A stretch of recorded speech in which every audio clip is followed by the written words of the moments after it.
Ya, Assalamualaikum warahmatullahi wabarakatuh. Waalaikumsalam warahmatullahi wabarakatuh. Ya, suara saya jelas Waalaikumsalam terdengar. warahmatullahi wabarakatuh. Siap, jelas Pak. Jelas, Alhamdulillah. Alhamdulillah Rabbil Alamin. Wassalatu wassalamu ala nabiyina Muhammadin sallallahu alaihi wasallam. Syukur kita kepada Allah Subhanahu wa taala pada kesempatan siang hari ini kita bisa bertemu dalam perkuliahan fisika. Saya berharap adik-adik semua yang hadir di sini dalam keadaan sehat walafiat sehingga dapat mengikuti perkuliahan dengan sebaik-baiknya. Baiklah adik-adik semua, pada kesempatan eh, siang hari ini, dari kemarin saya sudah memberikan tugas kepada adik-adik sekalian tentang besaran pokok dan besaran turunan. Tentunya semua sudah mengumpul di link Zoom-nya ya, sorry, di link Google Classroom-nya ya. Coba. Ya, baiklah. Jadi eh, kita pada kesempatan ini juga tetap akan membahas itu, namun saya lebih akan berdiskusi interaktif karena kemarin sudah eh, dibuat tugasnya. Jadi saya kira ini akan lebih lebih nyambung dan lebih apa? Lebih banyak masukan-masukan dari adik-adik semua.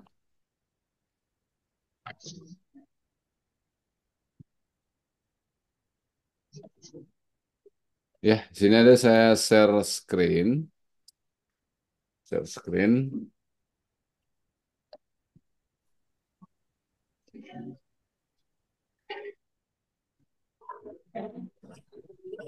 Kalau kita lihat di sini ada besaran pokok. Kira-kira apa yang dimaksud dengan besaran pokok itu? Matikan tolong audionya.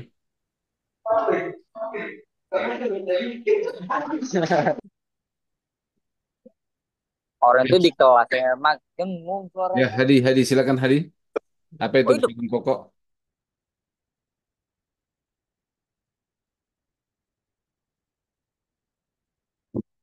Ya, Hadi. Tadi ada berbicara tadi. Pak, Eh, mohon maaf Pak, kurang kedengaran Pak.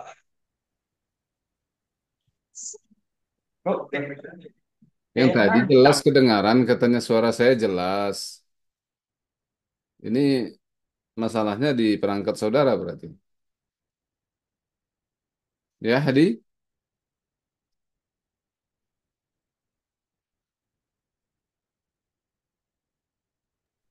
bukan saya Pak. Siapa yang kurang kedengaran tadi?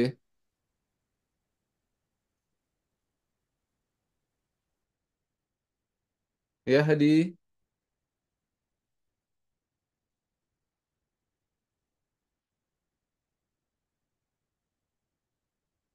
Oke, jadi gitulah ya. Em, saya sudah memberikan tugas. Sebenarnya maksud saya adalah bagaimana adik-adik itu bisa eh, lebih dahulu memahami. Ketika saya menjelaskan, maka adik-adik itu sudah memahami terlebih dahulu. Jadi ketika saya menjelaskan, Anda sudah nyambung gitu kan. Ketika saya bertanya apa itu besaran pokok, jadi besaran pokok itu adalah besaran yang tidak terdiri dari penurunan besaran-besaran lain. Ada berapa contoh besaran pokok? Di antaranya adalah panjang, masa, waktu, arus listrik, suhu, jumlah zat, dan intensitas cahaya. Nah, dari sini bahwa eh, kalau kita lihat dari panjang, jadi panjang itu tidak terdiri dari besaran-besaran yang lain, tidak terdiri dari besaran-besaran lain, dan memang itu harus didapatkan dari hasil pengukuran pertama.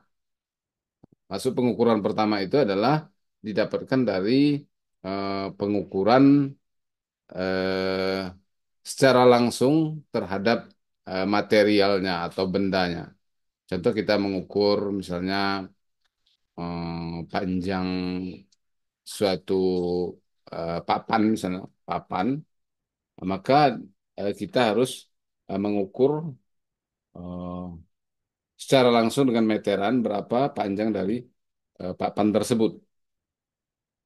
Jadi di sini bahwa sudah jelas bahwa besaran pokok ini adalah besaran yang memang dasarnya didapatkan dari hasil pengukuran secara langsung. Kemudian massa juga. Massa itu dari mana kita dapatkan?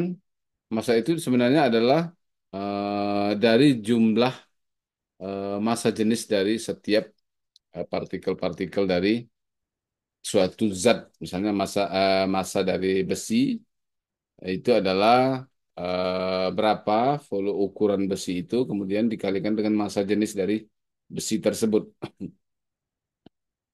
Kemudian juga waktu.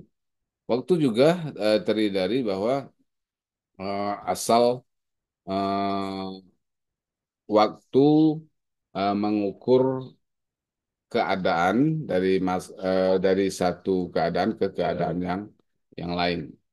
Jadi itulah yang dinamakan dengan waktu. Begitu juga arus listrik. Arus listrik adalah jumlah muatan yang mengalir setiap detiknya. Jadi di sini muatan yang mengalir itu kan bukan terdiri dari besaran-besaran yang lain. Berapa jumlahnya kita ukur jumlah muatan yang mengalir itu dalam setiap detik.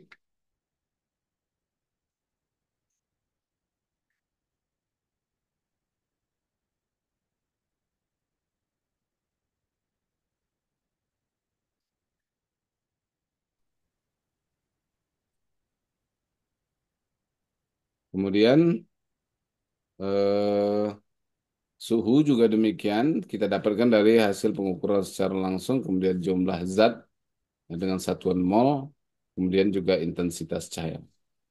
Oke, dari sini sudah mengerti semua ya. Yang dimaksud dengan besaran pokok itu jadi ada alasannya mengapa dikatakan sebagai besaran pokok itu, bukan cuma sekedar ketentuan-ketentuan yang tidak ada artinya. Jadi besaran pokok itu adalah besaran yang eh, didapatkan hasilnya itu dari pengukuran secara langsung. Kemudian ada besaran turunan. Kalau besaran turunan, ada yang tahu besaran turunan apa?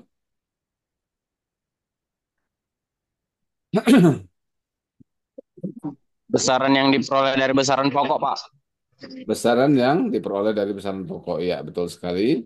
Jadi besaran turunan itu adalah hasil dari operasi besaran-besaran pokok. Contohnya di sini ada luas.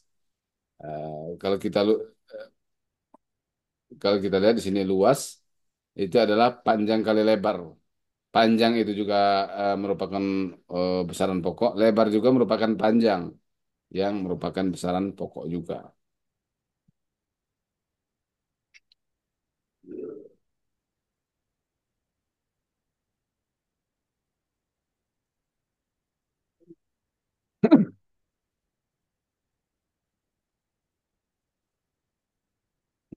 Jadi ini ya besaran-besaran turunan, volume juga.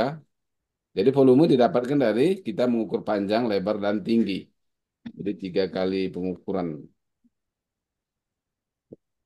Kemudian massa jenis dari massa dan volume.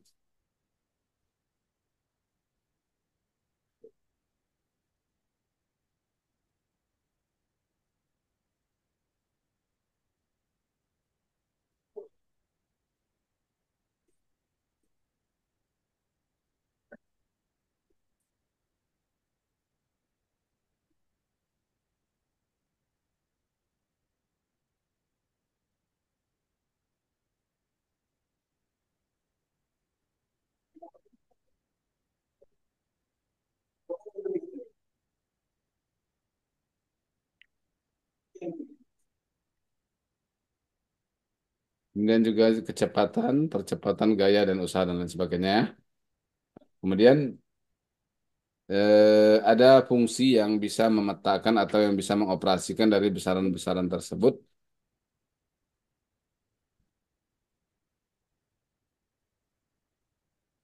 Jika terdapat suatu hubungan matematis Y sama dengan fungsi X, maka dapat disimpulkan beberapa hal sebagai berikut, yaitu F adalah fungsi yang memetakan X ke Y. Ini seperti matematika ya.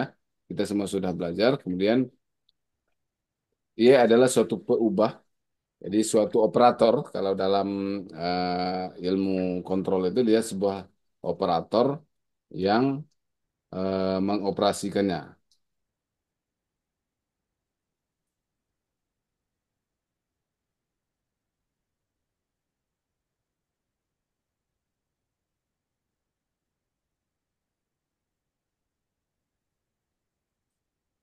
Jadi F itu adalah sebuah fungsi yang mengoperasikan eh, X menjadi nilai Y. Nah, jadi kalau kita lihat di sini contohnya lah adalah fungsi daripada grafik atau kurva yang jika fungsi itu linear maka dia berubah secara tetap. Nah, linear itu berubahnya secara tetap. Maka fungsinya adalah Y sama dengan A tambah B kali X atau biasa disebut MX plus C. Biasanya MX plus C. Kemudian ada contohnya eksponensial Y sama dengan A E pangkat X. Maka bentuk grafiknya juga adalah bentuk grafik eksponensial. Nah, ini merupakan salah satu eh, contoh bagaimana besaran pokok berupa X misalnya dapat berubah menjadi besaran turunan atau dioperasikan sehingga menjadi besaran turunan yang merupakan nilai Y. Seperti itu. Jadi sama juga seperti besaran pokok dan besaran turunan. Besaran pokok itu adalah variabel yang tetapnya. Kemudian besaran turunannya adalah variabel yang bisa berubah dengan perubahan daripada besaran pokok atau X-nya. Seperti itu. Dan juga bentuk fungsi yang lain ya, banyak lagi bentuk fungsi, ada parabola, ada sinusoidal seperti ini, kemudian ada bentuk logaritmik atau ln x, dan lain sebagainya. Kemudian di sini juga kita harus belajar ketika mengoperasikan besaran pokok untuk menjadi besaran turunan ada namanya diferensiasi atau diferensial. Kalau kita menyebutnya itu dalam bahasa Indonesia adalah turunan, namun sebenarnya kalau kita menyebutnya sebagai turunan rasanya kurang kurang bisa mengena dengan makna daripada diferensial itu. Eh, Definisinya adalah laju perubahan suatu peubah atau variabel terhadap peubah lain atau laju perubahan fungsi terhadap peubah bebasnya. Peubah bebas tadi apa? Peubah bebas itu adalah eh, variabel, variabel X kalau tadi. Jadi di sini sebagai contohnya adalah sebuah fungsi Y sama dengan fungsi X seperti yang di atas tadi ya. Y itu akan berubah-ubah dengan perubahan nilai X. Jadi setiap X berubah maka Y juga akan berubah. Maka turunan daripada Y, berubah Y terhadap X. Jadi ketika X berubah, Y-nya seberapa besar berubah. Nah, inilah namanya turunan. Didefinisikan sebagai limit ketika X menuju nol, tapi tidak sama dengan nol ya, menuju nol. Yaitu delta Y per delta X, kemudian sama dengan DY per DX. Nah,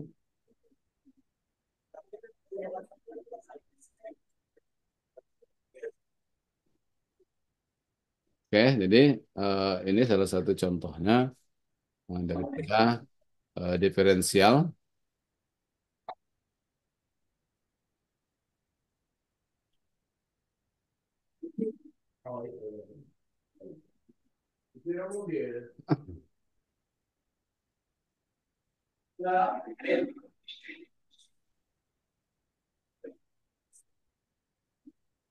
Kemudian di sini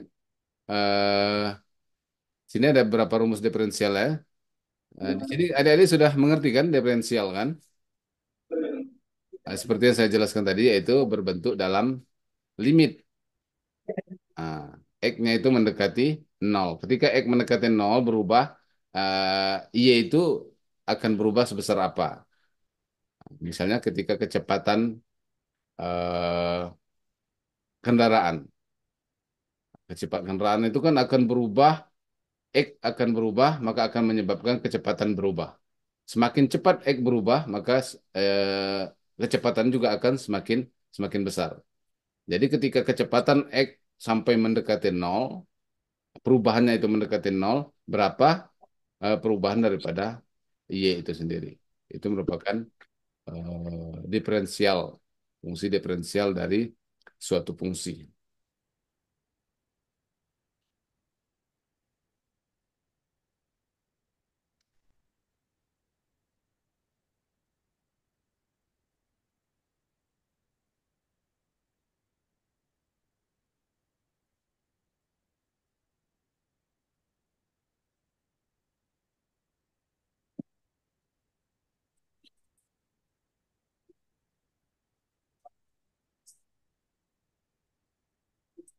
Nah, ini beberapa rumah diferensial sudah Anda mungkin ketahui di pelajaran matematika. Nanti di sini ada hubungannya nanti dengan fisika.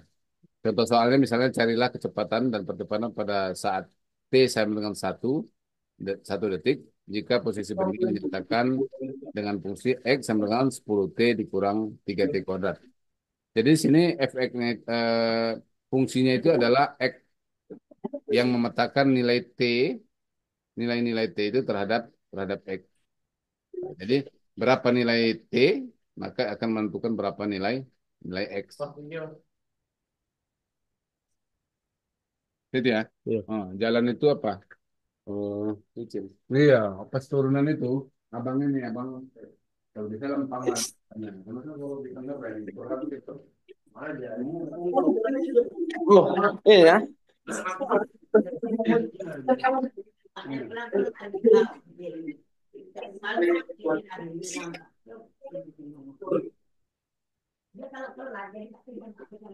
Matikan aja nih.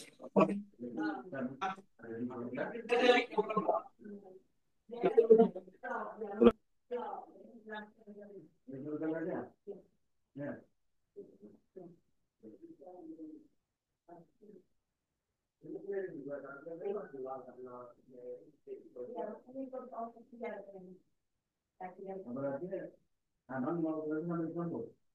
Ya. Jalan bang.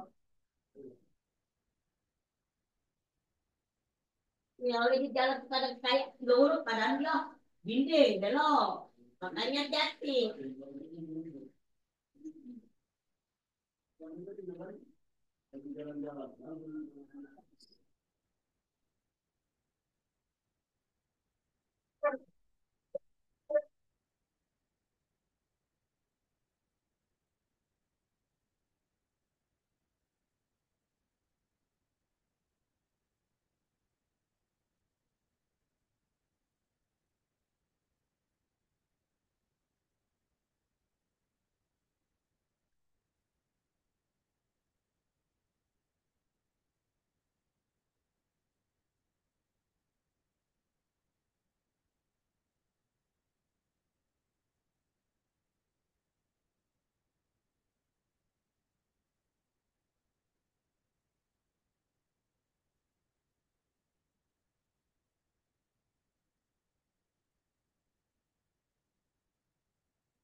Banyak taburan kan di jalan kan Kak.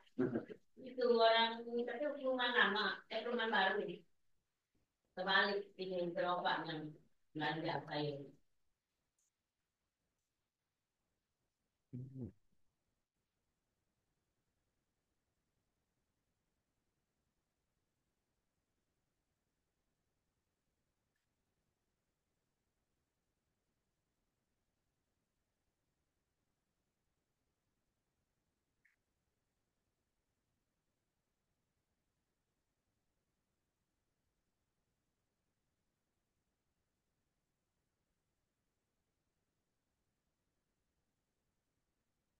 Waalaikumsalam warahmatullahi wabarakatuh. Ya, terima kasih Pak De. Terima kasih semuanya.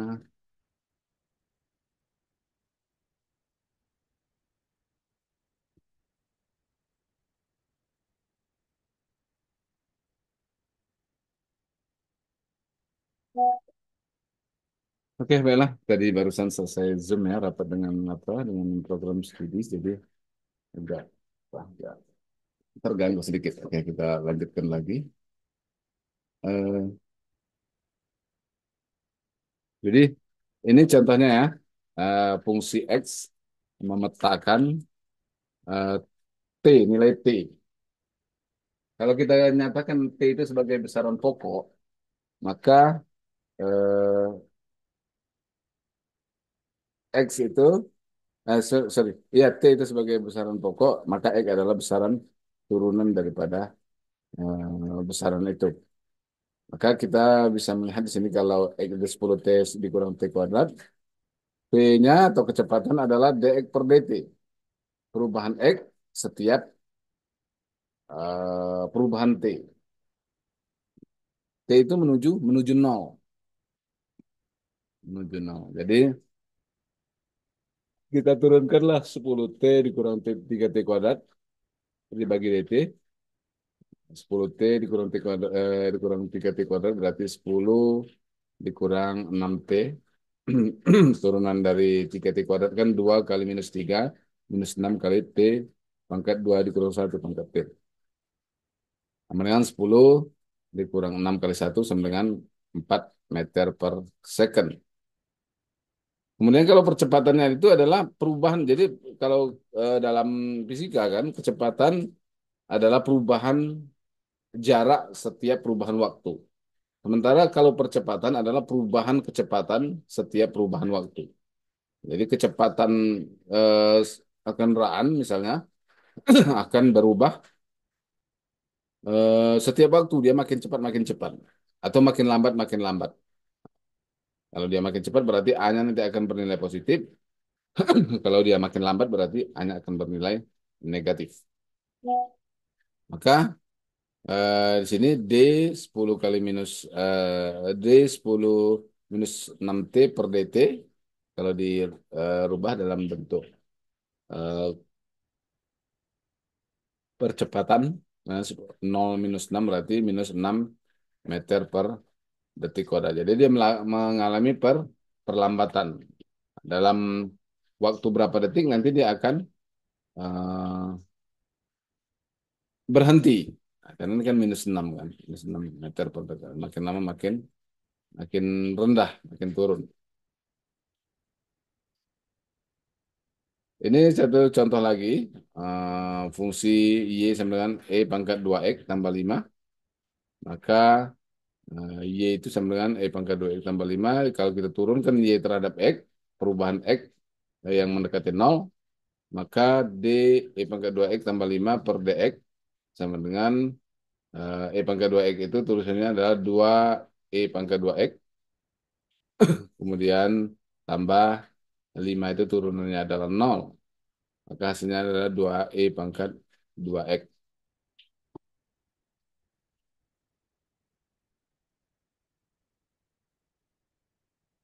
Dengan perubahan nilai X tertentu maka akan mengakibatkan perubahan DY per DX.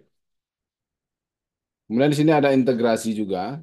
Ini juga sangat penting dipahami oleh adik-adik mahasiswa. Tadi operasional diferensial atau derivatif, kemudian ada integrasi atau integral. Secara fisik, diferensiasi memiliki arti memperkecil atau menurunkan dimensi. Jadi memperkecil dimensi, tadi ada dy per dx misalnya. Berarti dx itu diperkecil nilainya. Limitnya itu mendekati nol. Baliknya dengan integral ini, dengan integral atau kebalikan daripada diferensiasi, memperbesar atau menaikkan orde kebergantungan besaran turunan terhadap besaran dasar.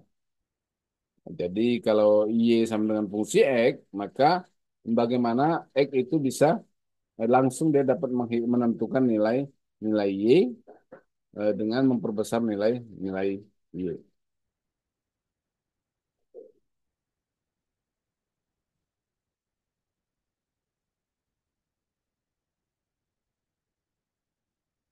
Cara operasi matematis integrasi bisa berarti penjumlahan.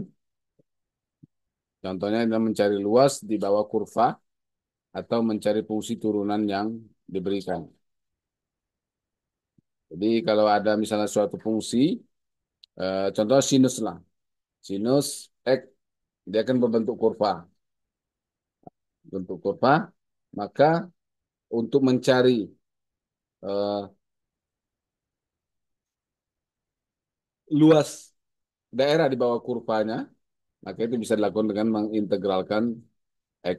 Artinya dia mencari nilai-nilai daripada Y itu terhadap terhadap X.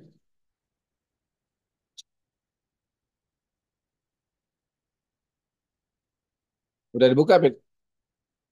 Udah. Oke, sekarang nah ini contoh-contoh integral ya. Integral f dx sama dengan fx plus c dan integral x n dx 1 per n tambah satu kali x pangkat n tambah satu tambah c. Ini rumus integral, ada juga integral trigonometri ya. Sin x, cos x, tangan x. Nah, ini semua harus dipelajari atau dipahami. Kemudian ada berapa sifat integral, nah, ini di matematikanya lah. Nah, kemudian untuk fisikanya kita lihat sebuah contoh. Sebuah benda bergerak dengan kecepatan 20 meter per second kuadrat. Berarti ini percepatan ya, percepatan 20 meter per second kuadrat. Pada saat T sama dengan 1 detik, kecepatan benda 50 meter per detik dan jarak yang ditempuh 10 meter. Nah, hitung kecepatan dan jarak pada saat T sama dengan 10 detik. Jadi ini kita eh, sudah diketahui terlebih dahulu itu percepatannya 20 meter per detik kuadrat. Kemudian ketika T-nya sama dengan 1, kecepatan 50, artinya kecepatan eh, bukan kecepatan awal ya, tapi kecepatan ketika T setelah sama dengan 1 detik. Kemudian jarak yang ditempuh setelah 1 detik itu adalah 10 meter. Maka kita mau menghitung kecepatan pada jarak T sama dengan 10 detik. Jadi kalau 1 detik 50 meter per detik, kalau udah 10 detik berapa meter per detik. Maka kita integralkan daripada kecepatannya. Kecepatannya, integralkan daripada percepatan. Integralkan percepatan akan dapat kecepatan, tapi kalau kita turunkan kecepatan akan mendapatkan eh, percepatan. Oke, V sama integral A dt sama integral 20 dt. V sama 20 T tambah C1. Jadi setiap kali kita mengintegralkan pasti ada C-nya ya, konstantanya.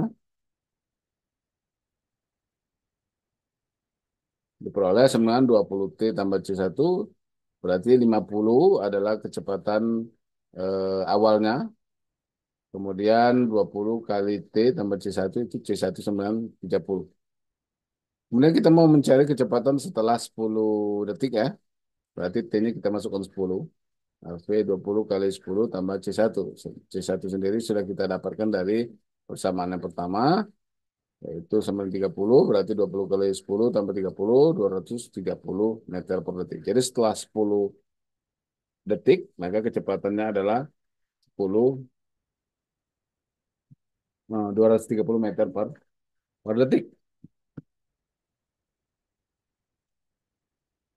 Kemudian kalau kita mau mencari jaraknya, maka yang kita integralkan adalah kecepatannya. Kecepatannya kita integralkan, yaitu integralkan V 20T tambah 30 dt, maka 10T kuadrat. 20T kalau kita integralkan 1 per 2 kali 20 T pangkat T pangkat 1 plus 1 sama dengan 2. Jadi 10 T kuadrat tambah 30 T tambah C2. Jadi ada nilai konstanta yang baru.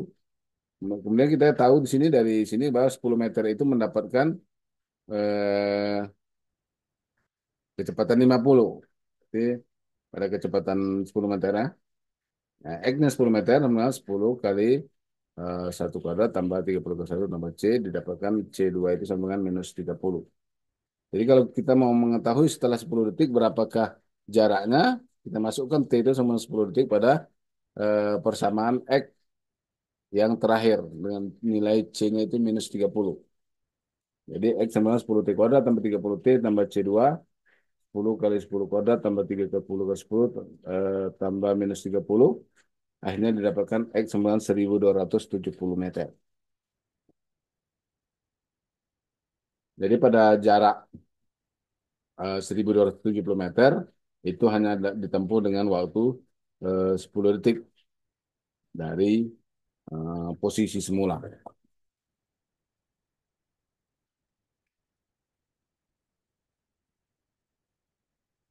Kita masuk ke vektor. Jadi besaran pun ada besaran vektor, ada besaran skalar.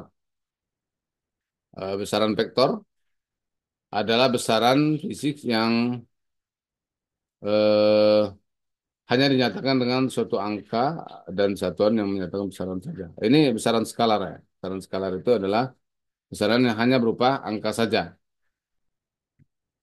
Kalau besaran vektor, besaran yang dicirikan oleh besar dan arah. Jadi selain besar, dia punya arah. Nah, arahnya berbeda, maka besaran juga akan berbeda.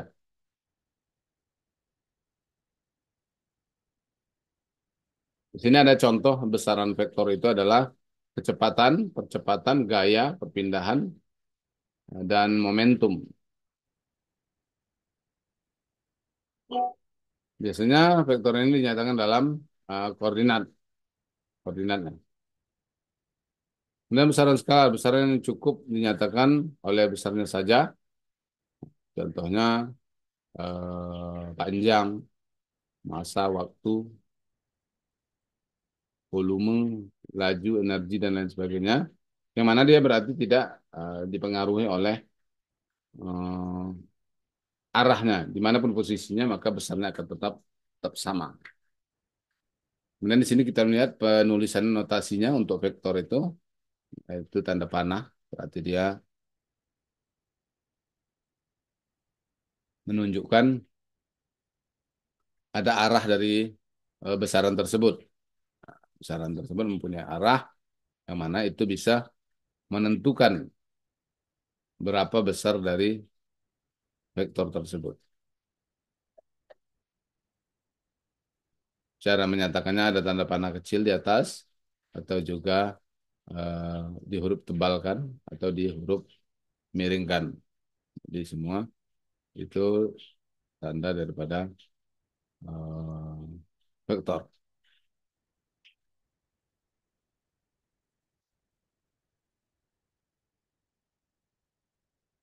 Kemudian vektor itu dinyatakan sama apabila eh, besarnya dan arahnya juga sama. Besar vektor itu adalah yang nilai A dengan tanda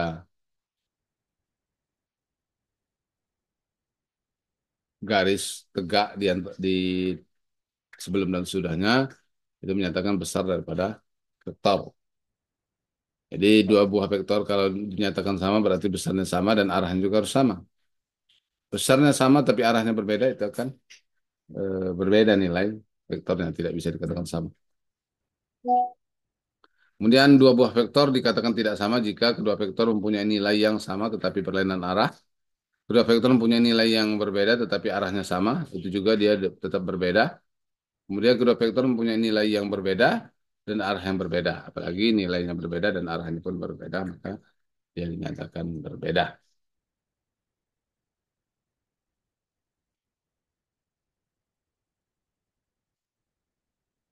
Ini contoh penggambarannya. Kemudian penjumlahan dan pengurangan vektor. Ini juga harus diketahui dalam besaran-besaran fisika. Nah, bagaimana ketika kita mau menjumlahkan ataupun mengurangkan sebuah vektor. Dua buah vektor maksud saya. Jadi kalau A tambah B dengan arah yang berbeda, Maka kedua pangkal vektor itu kita satukan, kemudian kita bentuk dengan jajaran genjang. Hingga jumlahnya adalah diagonal terpanjang atau diagonal paling panjang dari jajaran genjang tersebut.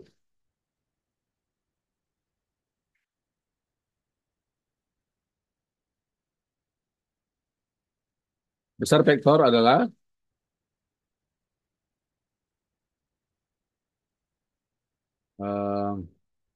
A kuadrat tambah B kuadrat tambah 2 kali AB tambah cos theta. Berarti ini A tambah B cos theta dikuadratkan.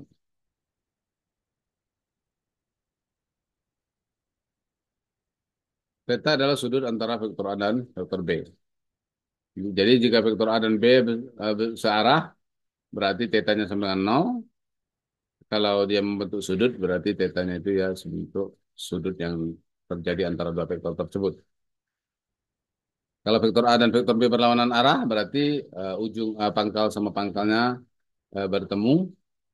Kemudian satu ke kanan, satu ke kiri, maka sudutnya itu adalah 180 derajat. Kemudian kalau dua vektor itu saling tegak lurus, berarti vektornya adalah 90 derajat.